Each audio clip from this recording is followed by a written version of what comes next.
20 years ago, a supergroup of the most famous pop stars of the 80s got together to record a song that they hoped would make a difference.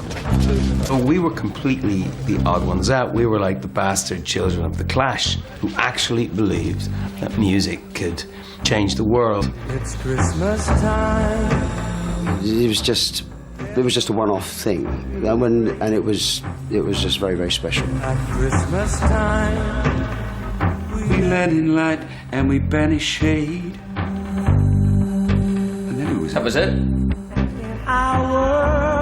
was the first time anything like that had ever happened. And to be part of the first one is very special for us. Everyone bought the record, even if they didn't like it. At Christmas time. I mean, that bit was quite heavy. It was like, you know, push it.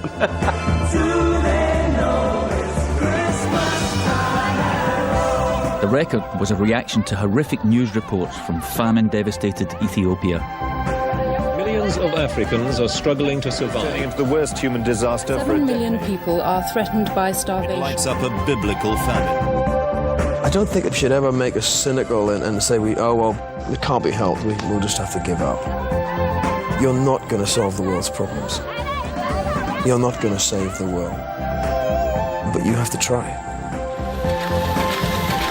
This is the story of 24 hours that changed lifetimes and the making of a record that rocked the world. 1, 2, 3, 4.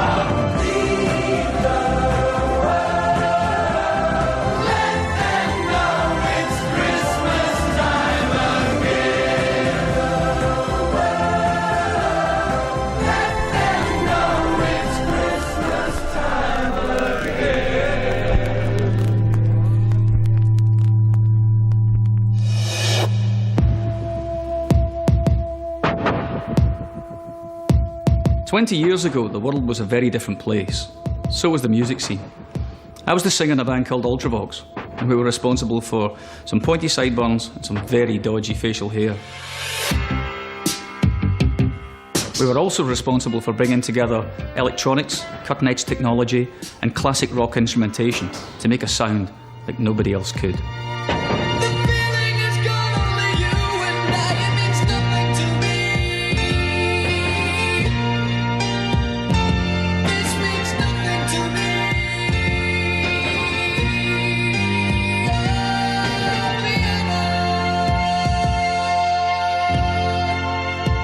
Ultravox were a very big band. They were very big in Europe and Australia.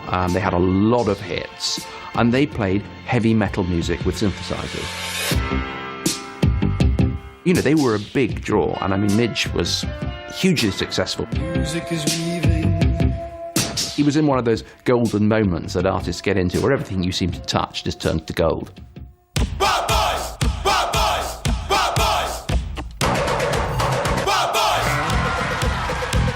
As pop stars, we were the biggest celebrities of our day.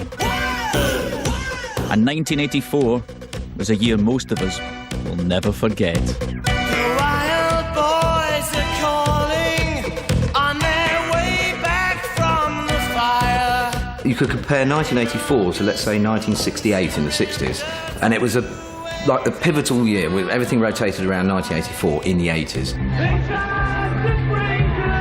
House music, dance music, quite a changing point, I think culturally as well. It was an era of complete contrast. Obviously it was the Thatcher era, strikes and the period of immense greed, and no one really cared about anybody else. But it was a period of change and a period of goodwill as well.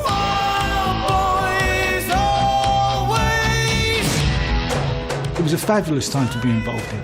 Everything was larger than life. The clothes we wore, the shoulder pads, the hairspray. It was all about excess, and which is why I think bands from the 80s never kind of transposed and found their way into the 90s very well, because the 90s became very street.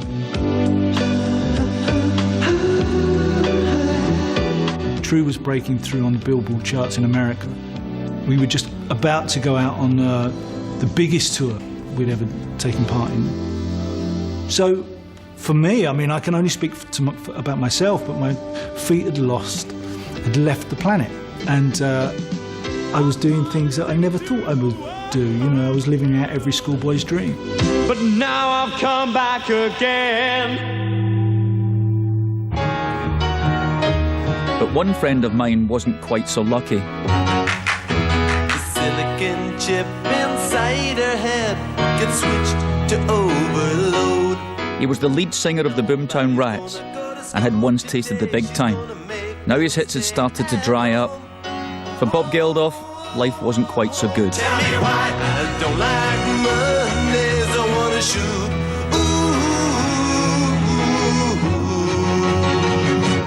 Ooh, the whole day down. I was trying to manage decline within myself and within the band. The manager had sort of exploded into drug anger. We were alienated from our record company. We were alienated from the audience. How do you get that back? What would I end up doing in my life if the band gave up? I couldn't do it as a solo artist. I had really very little confidence in my sort of abilities.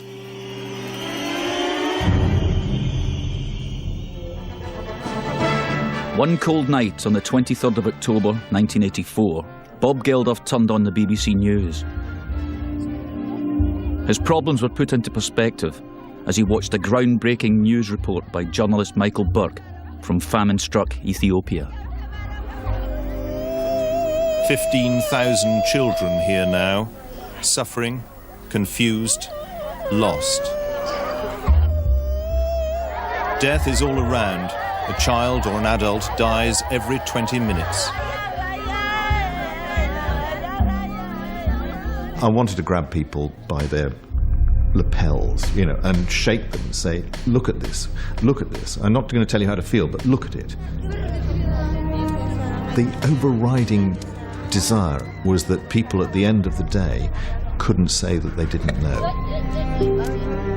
And I think that's all a reporter can actually aspire to.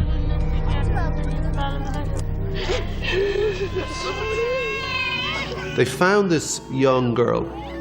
She was a nurse, and she had to pick from a mass of emaciated figures 300 people that would live, because that's all the food she had to give them. It breaks my heart, but at least I can see some of the ones that I am helping here, and that helps when you do see the ones that survive. That meant she wasn't picking 300 till for life. She was choosing 5,000 for death. And I was just startled by it. Any sort of notions of records and sales and career and crap like that just disappeared.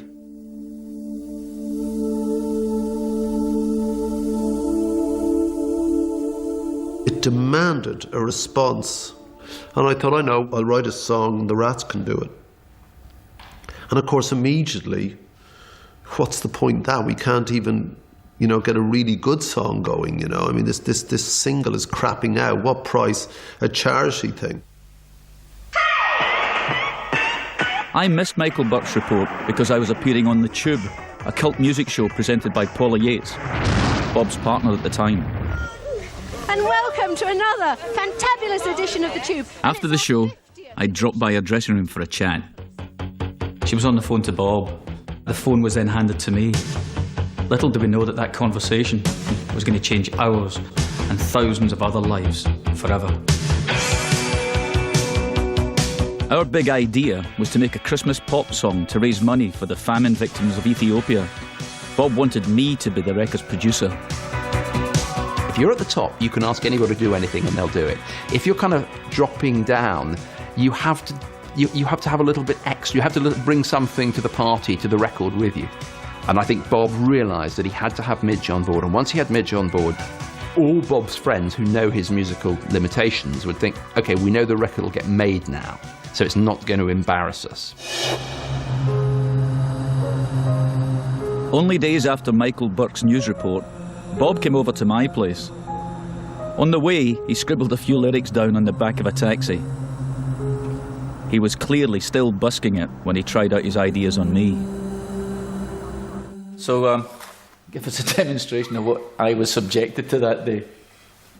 Well, yeah, I mean, this is a good guitar with 6 complete strings. That's 'cause it's mine. And it was in tune. And I didn't know the words, so I would have been sort of not singing into the mic. I would have been looking down at my notebook. Well, it's Christmas time.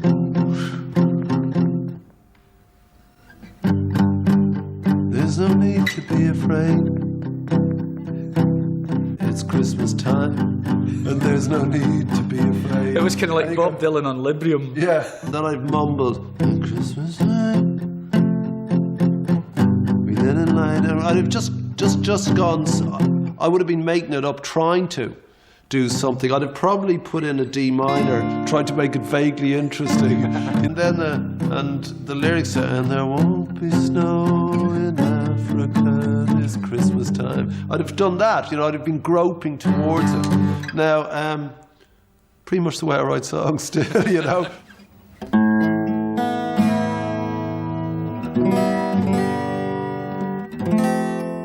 Most records take months to make.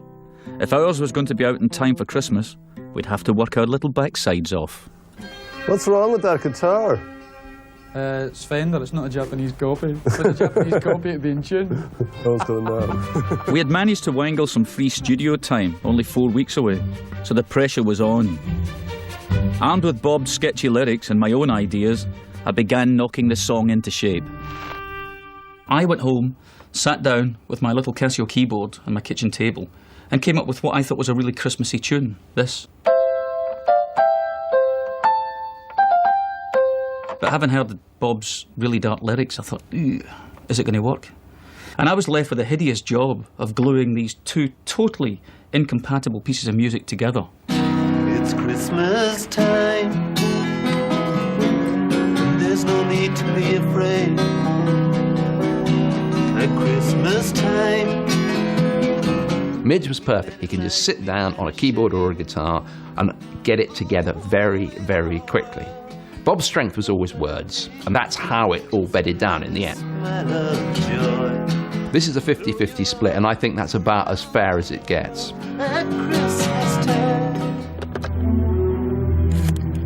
The Boomtown Rats were signed to Phonogram, and somehow Bob managed to persuade them to distribute the record for free. For the record to have any chance of success, Bob needed to get the biggest pop stars together in the studio. He'd shuffle in, and he was always such a scruff, you know.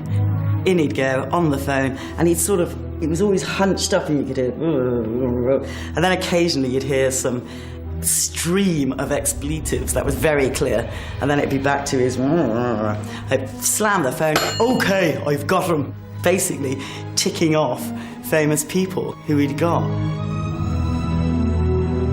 I thought he was ringing up to say, you know, I like your album. But no, he told me the album was shite. But despite that fact, would I like to be part of his song? Just completely cut every single corner that could be cut of the bullshit of the conversation. Like, how are you? Having a nice day? No, forget it. Phil, I need a famous drummer. And that I've never forgotten, because, you know, he didn't sort of have any qualms about whether I was good or not. He just wanted someone that was famous. When Bob was on a mission, there was no stopping him. He wasn't just calling people up, he was physically collaring stars on the street. I was in the King's Road, which is just around the corner from where Bob lives, in an antique shop. And the guy who owns this place was taking me up into the window, and I was standing looking up, and I heard this rat-tat on the glass, and turned around, and his big face was pressed up against the glass. And he was going like, well, you know, like that at the thing. He said, come in. So I went in, and he said, what are you doing? Suddenly I was ignoring the art and the antiques and listening to Bob, and he said, did you see the Michael Burke documentary? And I said I hadn't. And I could see he was very moved by what he'd seen. And sort of angry as well, and frustrated, and is there something we can do? We had no idea if these artists were going to show up on the day, so I decided to play it safe. I called a select few into my studio to lay down their parts onto tape.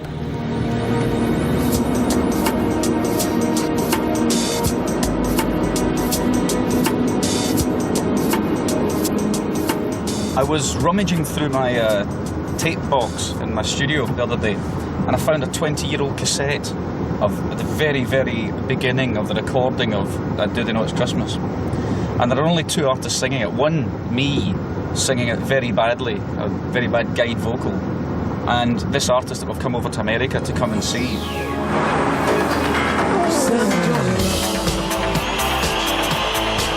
Into the future.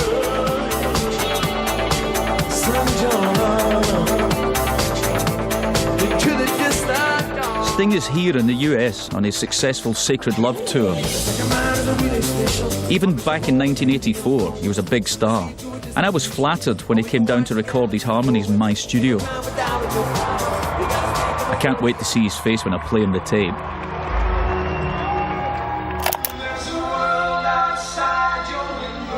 Now here we go. At this point, we're the only people who were on it. Remember that one?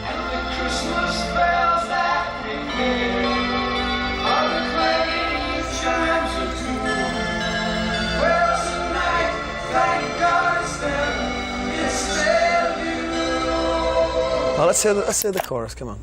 Wow.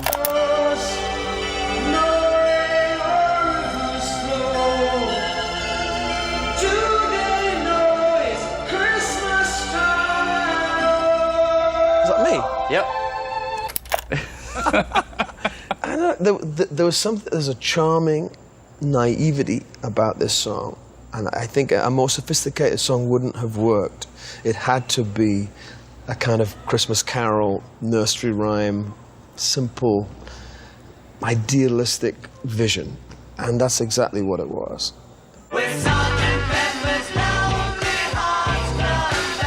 A week to go, most of the biggest pop stars in the UK had committed, and the song was underway. But we didn't yet have an image for the record sleeve. Bob approached an artist who had created the iconic sleeve for the Beatles' Sgt. Pepper album. Although the artwork had to be ready in a couple of days, Peter Blake took up the challenge. The music was a sing-along, kind of lilting anthem, really, with an undercurrent of darkness, which is what I tried to do visually for the cover. You've got this over-Christmassy image, and then you've got this rather kind of Victorian father and the children, Father Christmas coming, a Christmas tree, and in the same space, in the same room, are the children from Ethiopia. They're not aware of it, which is, do they know it's Christmas? And these children aren't aware of the Ethiopian children. In just 2 days, Peter Blake had created another classic pop record sleeve, which would become a great collector's item. Sarn Studios in Notting Hill. This is where we recorded our song, Do They Know It's Christmas? It once belonged to Island Records, and Bob Marley had a flat here. The studio donated just 24 hours to record and mix the record. It normally takes weeks for artists to fine-hone their craft. This was going to be a huge challenge. We were standing right here waiting nervously for people to arrive. It was 20 years ago. Sunday morning, the 25th of November, 1984. I would have been here fairly early. I'm sure I was here about 8 o'clock in the morning. So no other bands had come in? Nobody. We were standing out here like this with a sea of cameras stuck in our faces from the world's media, and we weren't actually sure who was going to turn up. How many people do you think altogether are going to be looking at it? The cameras had arrived in anticipation of a big event, but as yet, no stars. We needn't have worried. Bob's persuasive powers had paid off. From 10 a.m, a collection of massively successful pop stars on their Sunday off started showing up. Here was the entire roster of the top 80s bands in one place. Most of them looked like they had just got out of bed. It was a bit like going to scout camp. It was like seeing pop stars unplugged, stripped, bare, first thing in the morning, sleep in their eyes. Great. We were in Germany the night before with the Duranis, and I remember we had a right night out, and we looked terrible. Yeah, I'm in a group, so they invite us all along. And it was like, you've never seen 10 puffy pop stars rushing for a toilet as quick as the Duranis and the Spandaus. And it was like hairspray out, you know, Nick Rhodes getting the makeup on. In came Sting with a newspaper under his arm. He got out of the limo. The limo was round the corner, but he made out he was walking round the corner. Bananarama arrived in the studio manager's old Golf. Just saw so many famous people there, and we were just like shocked at the scale of the thing. Had no idea at all. It was just cameras clicking and films going, and dressed so appallingly, and I just looked horrendous. We looked scruffy, but we always looked scruffy. But we always put our faces on. That was definitely our look. Yours was just particularly Mine was bad. particularly poor that day.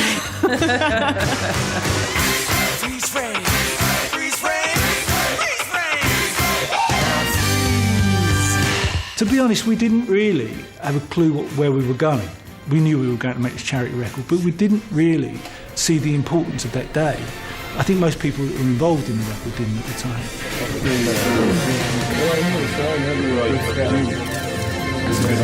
By 11 a.m, over 30 of the biggest artists of the 80s had arrived at the studio. But someone was missing. Boy George was a big star of 1984. The year before, his song Karma Chameleon had rocketed his band Culture Club into the big league. He was also well known as one of the first openly gay pop stars. Now, he was notable by his absence. I sort of gone to bed about 4 in the morning and somebody woke me up. Hello, George. Are you awake? I got his number in a hotel, I don't know where, in New York, and he rang and said, "Where are you?" Sort of like father, dad, you know. There was this kind of mad Irish voice kind of ranting down the phone at me. And I was like, "Can you stop a minute? Who is this?" And I said, "It's Geldof, where are you?" And he goes, "I'm in New York." He said, "I've just woken up." I said, "Get on a plane." You know, it's just like, blah, blah, blah, blah, blah. And I was like, okay, well, you know. And he said, "Is it today?" And I said, "Yeah." And I said, "There's a Concorde at whatever, 1 o'clock. I said, "Get up, get on it." Okay, and then I went back to sleep, and I sort of woke up in the morning and I thought, did that happen?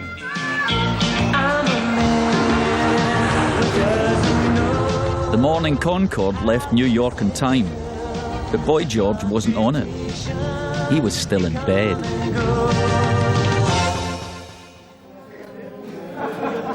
Meanwhile, the stars gathering on the studio floor were waiting nervously to sing their parts. Nobody had a clue what the day would bring. Most hadn't even heard the song.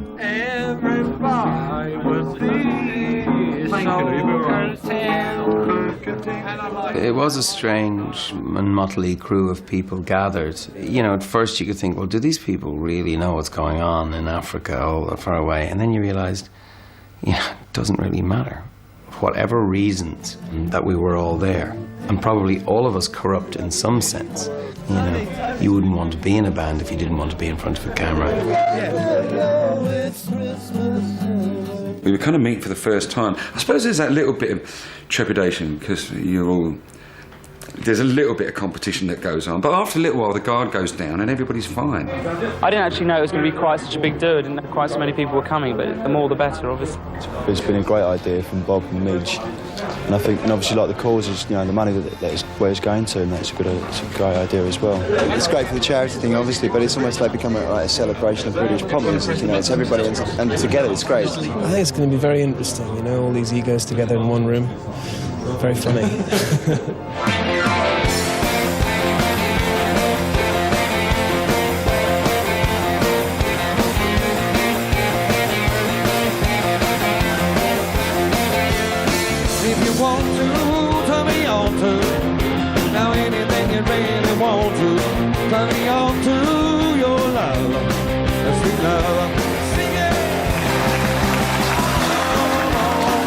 On the day in the lineup, we had two legends of the rock scene. Aging rockers then, but still working today. Rick and Francis from Status Quo. What a couple they are.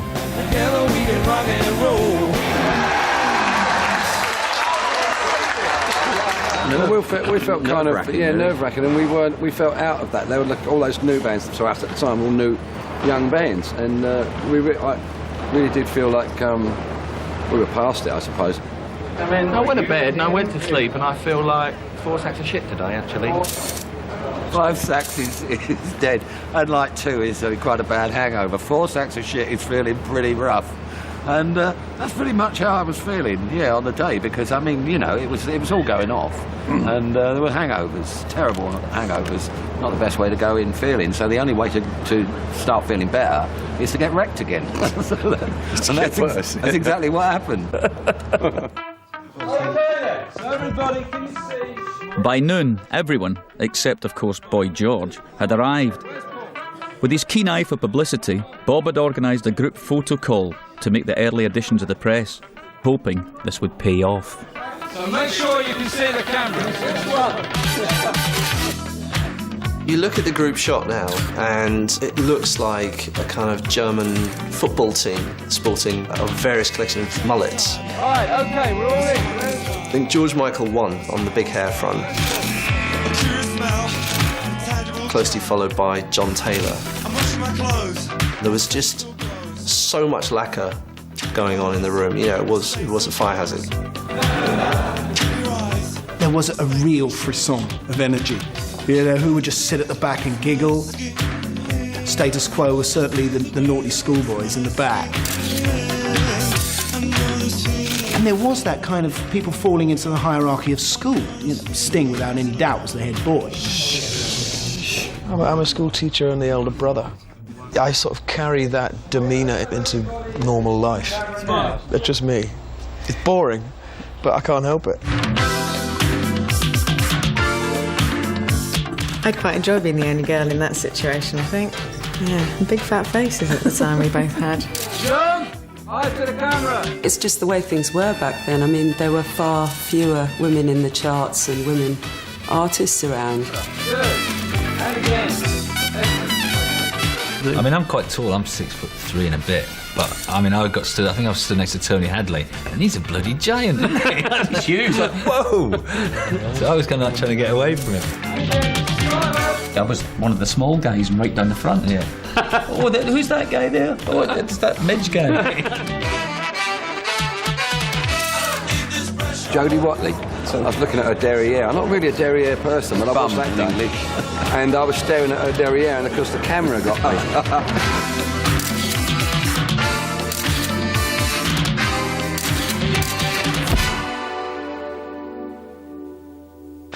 Can you begin to imagine just how petrifying it was for these poor singers who've all just gotten up out of bed or not been to bed, got off a plane, it's Sunday morning, the croaky voice, a little hungover, and it's their turn to come in and sing a song that they've only heard a couple of times.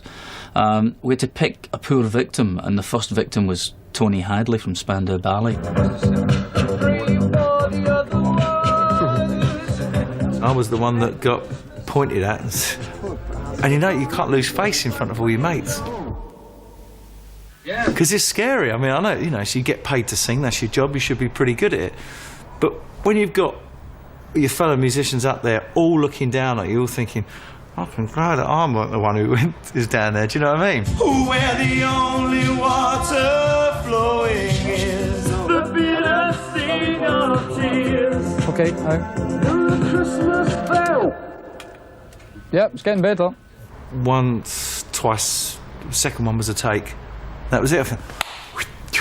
And in our world. Try it again. And up the gate vocal out. We recorded each artist's vocals separately so we could mix the tracks together to make the song. So come down, bring Thomas. Tony Hadley went first, but the opening lines were sung later by another top vocalist of the time. At Christmas time, we let in light and banish shade. Gosh, you're good, aren't you? Sounds like Paul Young there.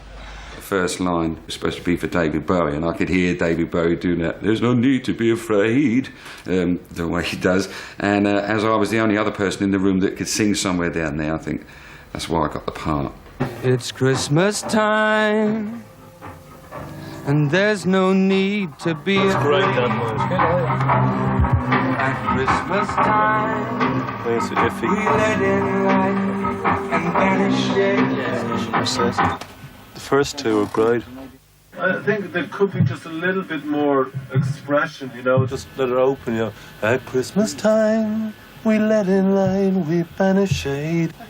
Bob kept singing his version of the song, which is nothing like the melody at all. It might have been like the melody that Bob sang when he came to me in the first place, but it certainly wasn't the melody on tape.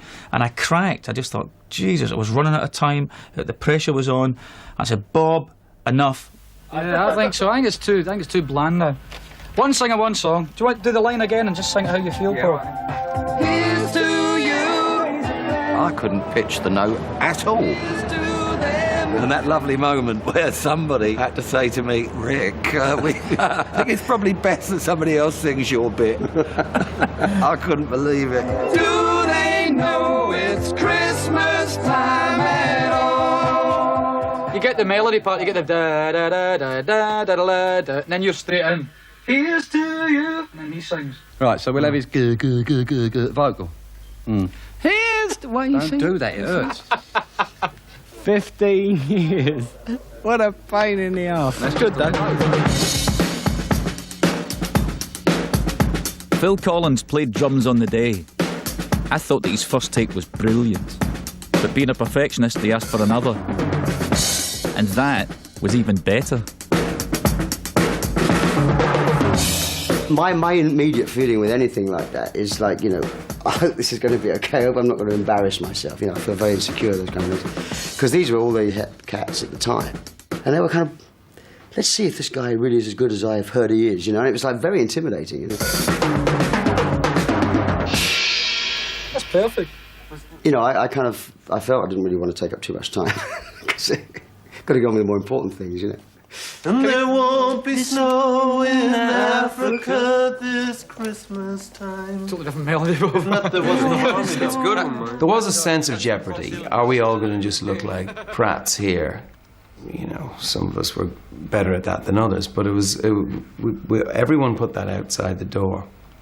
And there was a sense after a while that we were here for other people we may never meet or know, but we were here for them. And egos had to be put aside. There's a world outside your window. You know what? I need, if you can take Midge out, just after like the first line, the echo's a bit heavy and the vocal's a bit low. So actually, I had Sting standing next to me when I recorded my bit. And rather than make me feel nervous and uncomfortable, I took great kind of comfort from that. I was very proud to be on the microphone next to Sting. I really was. It's hard, but when you're having fun. I always went for a punt, you know, and so I thought, well, even if it's terrible, it doesn't matter. I sort of came down and sang it and enjoyed singing it. I didn't think it would get that far. There's a world outside your window, and it's a world of dread and fear, where the only water flowing is the bitter sting of tears, through the Christmas bells that ring there, are the clanging. 20 years on, and my engineer Rick Walton and I dug out the master tapes from the recording to hear the voices from the past again. In doing so, we rediscovered the last-minute changes we made on the day. And the Christmas bells that ring there are the Different melody. chimes of doom. There's only fate. There's only fate. See, that's the original. Oh, we dropped in on it afterwards. That's the line that I changed. Well, we changed it from "and tonight, thank God it's them" instead of "you," because I think there was a huge bone of contention about it. I had a problem with it. Yeah. You were worried about it, and I know Bono was worried about it, and eventually sang the line. I said, please don't ask me to sing that line tonight, thank God. It's them instead of you. I just don't think I can sing that. And he didn't like that at all, you know. He thought it was very raw and crude and not what I wanted to say, because that's what he said. He said, are you sure that's what you want to say? It seemed like the most bitterly selfish line. And I think maybe it was the truth of it that unnerved me about it. Almost didn't want to admit to it. It is happening. There's no point pretending or wishing it was otherwise. That's why we're here. You know, and what makes me respond is when I look at my kid and just say, thank God. You know, and that's the response. That's why we're going to help, because this shouldn't happen to anyone. I have to admit, even I get the shivers when I hear it. Well, tonight, thank God it's them instead of you. That's great. That sounded really good. Why don't you just check that? 6 p.m. and guess who swanned in? Oi, Simon! Boy George had managed to catch the last Concorde of the day. Fuck me. He wanders in at 6 in the evening. You know, I'm weird, you know. I remember sort of getting out of my car and walking straight into the studio, and the first person I encountered was Simon de Boron from Duran Duran, and we'd been like sworn enemies, you know, for many years, but we ended up kind of putting our arms around each other and posing for the press. I didn't actually think he was going to turn up. He did turn up in a sort of flurry. Hi, everyone, I've arrived. And I remember, he's not going to forgive me for this, George, but it's true. I remember George saying, I need a drink. And Bob said, there's a fucking pub across the road, you That's a bleep, but I'm going to say it. Which was really good. And then George immediately got it. All power to him. And then he sung like a bird, of course. The greatest gift they'll get this year. Stop, I know what to do. I found the plot. My voice was quite sore. I think I drank a lot of whiskey and stuff. I thought I should just go in there and do a Rod Stewart, you know, get really drunk and have a sort of raspy voice. But it worked for the track, you know, so it was just one of those things that fell into place, really. And in our world of plenty, we can spread a smile of joy. Throw your arms around the world at Christmas time. I think I wasn't sure if it was any good, and Bob said something really sweet to me. Something like, he said, oh, you sound like an old black lady. And I said, oh, well, that's good then. My next to Alf, or is it Paul Young next? No, it was Paul Young first. So Alf's next? No, it wasn't. That wasn't Alf. That was that? George Michael. God, it sounded camp. But then he is... I just remember that was a big recurring theme in his interviews at the time. He was always trying to out all the other pop stars, and he thought most pop stars were gay anyway. But he particularly used to have a thing for George Michael, and you know, hey, he was on the money.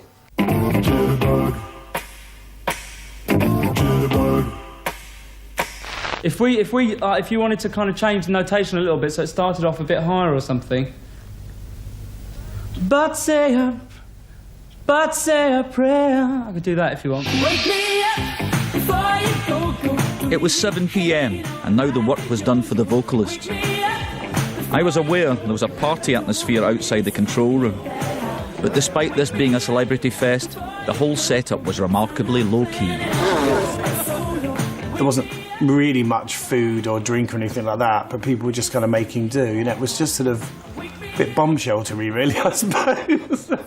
Sort of glamorous bomb shelter for pop stars. 1, 2, 3, 4. Feed the world. A highlight of the day was something that really made the song.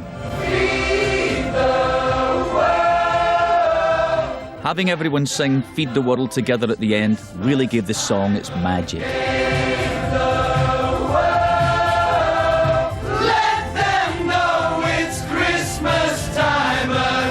I used to be in a church choir, and when it came to singing the chorus, it was the first time since I'd sung with a big choir that I was standing in a group of that many people who were really giving it all they could and really trying to sound good and not just trying to look good for the cameras, you know. It was something very special. Well, I was just miming, I think. Let them know it's Christmas time again.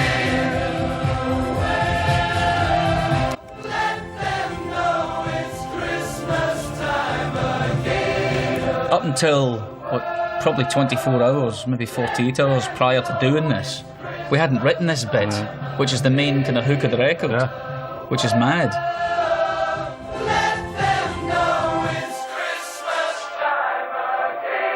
We'd recorded the vocals, but it wasn't over yet. The 24 hours we'd been given were running out, and I was feeling the strain. We would have to stay up all night mixing the song to get it ready for the pressing plants the next morning. If we didn't, the record wouldn't make it into the shops in time for Christmas.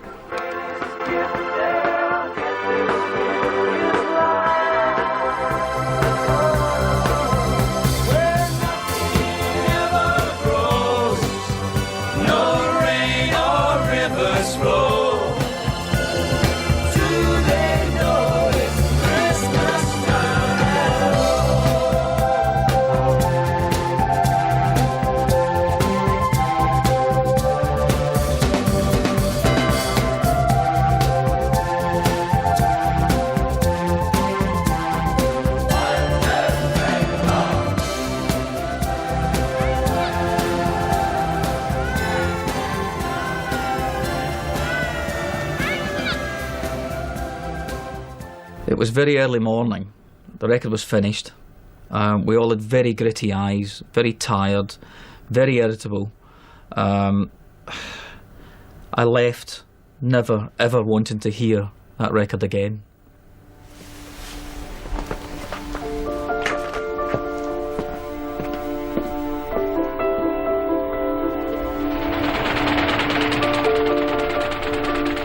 As I was leaving the studio, the Daily Mirror printing presses were running with our story on the front page. We had made it. It was unheard of at that time to have a music story as the lead item. We were already making history. That morning, Bob went straight to the Radio 1 breakfast show, where the song was about to be played on air for the first time. Everybody had worked on the record for free, from the artists in the record company to the retailers who were going to sell it in the shops. Now Bob made a pledge to the nation. I'm really tired now. You know, we've both been up all night. It doesn't matter whether you like this song or not. And I swear to you, every penny from this record will go to someone who needs it.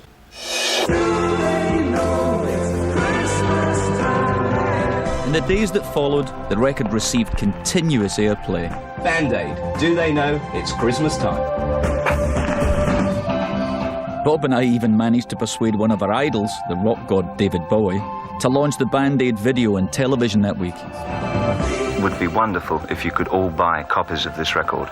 You know that the money will go to the Ethiopians. That's the seal of approval for the rock community. Bowie says it's cool. Well, must be then. You know, it doesn't get much cooler than Bowie.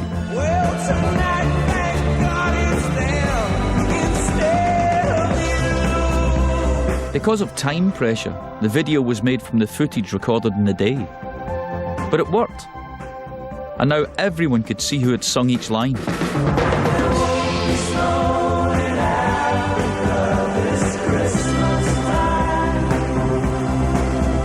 Within days, the buzz was huge. We had a runaway success on our hands. Band-Aid went straight to number one. Yes, it's number one as of the record is selling here faster than the makers can press. Sold 1 million in a week. It's become the fastest selling single ever.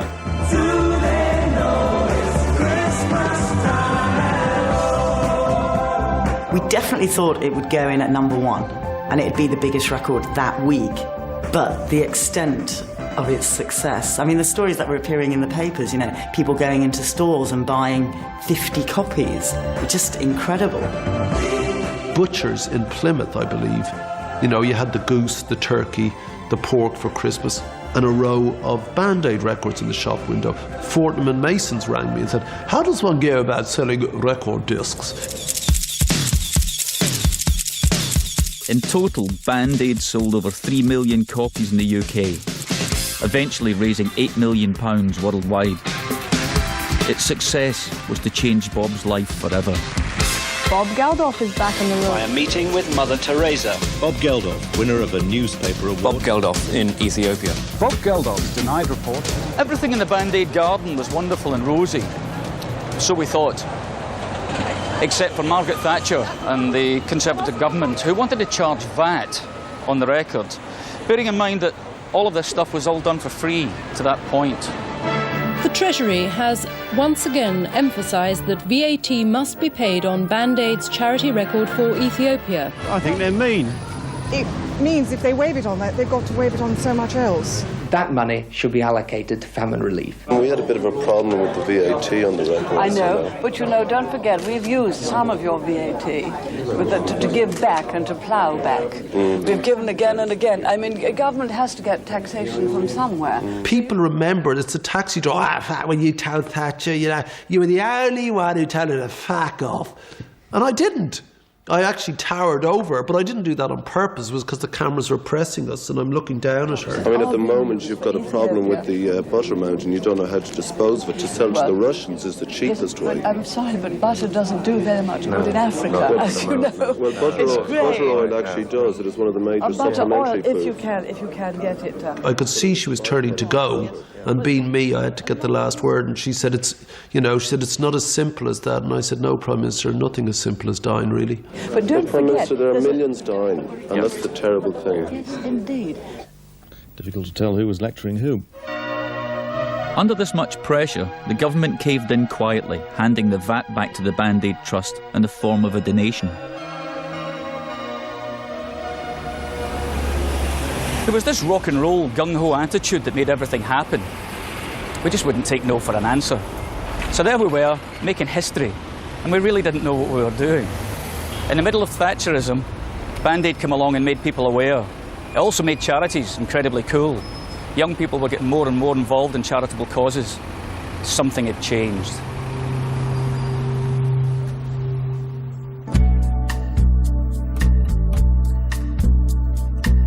At the height of the 1980s, Band Aid reconnected rock stars with their consciences. It also opened up a floodgate for an entire onslaught of charity records featuring pop stars singing in a chorus of concern. This soon became the industry standard, using celebrity, a very powerful force of celebrity, for good causes. And you remember me when the west wind moves upon the fields above. If the rainforest dies, then my country is in danger. This is the way I feel that I pay for my citizenship, by using my fame whenever I can to transmit an idea. Band Aid forever linked charity to celebrity. It's perhaps unfortunate but true that if you want to get your cause well known, you need a famous face to promote it. So, that's about it as far as this film goes. All these people need is money. How you get it doesn't matter, as long as it doesn't involve taking it away or killing someone else, you know. If the way you do it is making a song, dyeing your hair grey, and wearing a silly shirt, then so be it. It's not harming anybody. Thank you very much. Band Aid changed my life because it started me on a journey to discover this continent next door and the people who live in it and our complicity in some of their problems. U2's Bono, looking at the best ways of helping impoverished countries. I think it was a turning point for the 80s, actually, because it was so me before that, and it suddenly people had a conscience, I think. It actually changed in a way. I think it changed the direction of music. It became a lot more introspective, I guess. It's Christmas time, there's no need to be afraid. At Christmas time, we let it light and we banish shade. When I hear the song every year at Christmas, I feel a certain distance. It's almost as if it doesn't belong to us anymore. It belongs to everybody. It's become more than a song. It's almost a hymn for our time. But say a prayer. It's just there, like Silent Night, like Come Only Faithful. It's just Christmas. It's just there. At Christmas time, it's hard, but when you're having fun, there's a world outside your window. The weird thing about the song is that it's very uplifting, and we are trying to deal with a subject that's tragic and horrifying. But I think we all knew that there had to be the element of camaraderie and euphoria, paradoxically, to sell the record. Where nothing ever grows, no rain or rivers flow. Do they know it's Christmas time at all? You know, it's a nice song. It was complete bollocks, actually. I mean, first of all, they didn't know it was Christmas because it wasn't Christmas in Ethiopia. They got a different calendar. Christmas in Ethiopia is in, I don't know, the middle of January or something. So, you know, I mean, you could easily pick holes in it, but it didn't matter, did it? It caught the mood. Those faces, those personalities, those musical talents made saving the lives of Africans cool.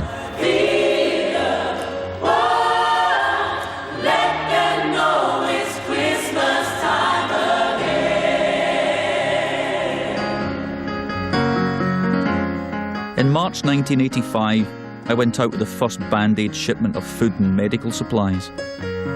As a humble musician, I quickly had to get my head round the values of things like high-protein biscuits and sorghum. It was a steep learning curve, and I realised then that this was going to be a long-term project. More can be done, a lot more can be done.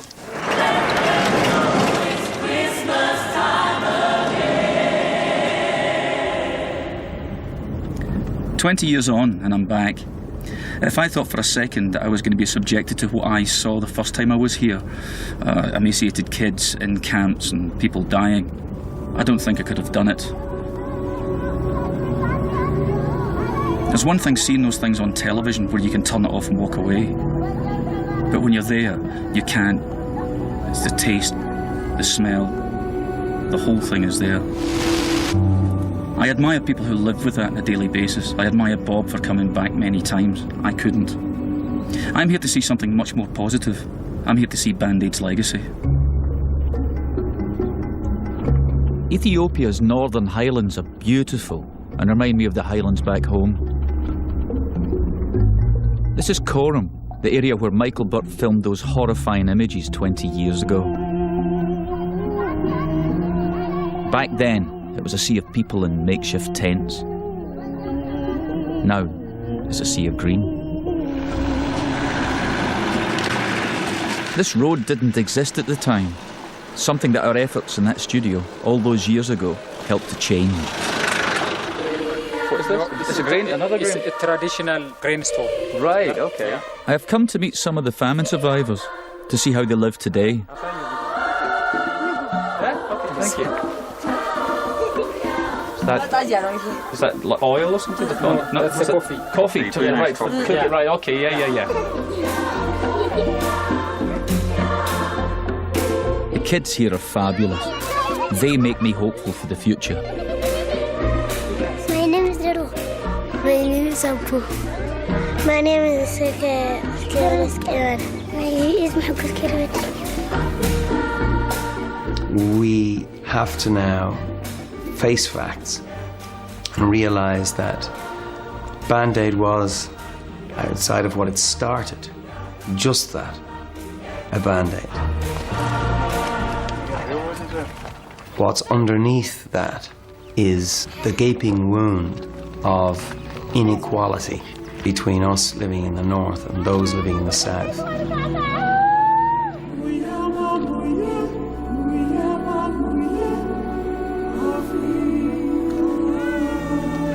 In many ways, not a lot has changed here. People still lead a very hard life. But the bottom line is that people survived. People lived because a bunch of pop stars woke up the world with a song.